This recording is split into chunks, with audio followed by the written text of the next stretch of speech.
تلقى اليوم دعوة من إدارة نادي ريال مدريد لخوض مباراة ودية من المتحدث الرسمي لنادي النصر سعود السرامي.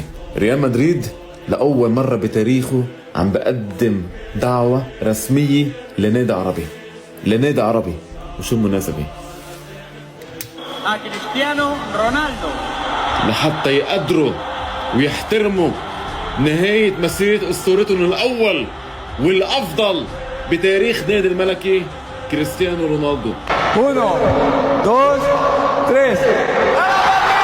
قد ايه كبر نادي ريال مدريد بعيون العالم، مش فقط جمهوره، بعيون العالم يلي بتقدر، يلي بتعرف انه هيدا الرجل عمل تاريخ كبير لنادي ريال مدريد.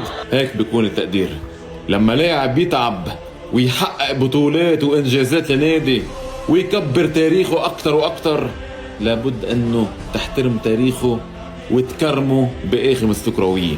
وهيدا يلي عمله هلا حاليا بيريز، وقدم دعوه رسميه لنادي النصر.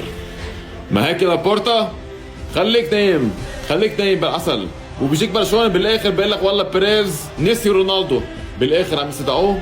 بينما ميسي يلي قاتل حاله ليرجع برشلونه لهلا ما عملوا له ولا قيمه.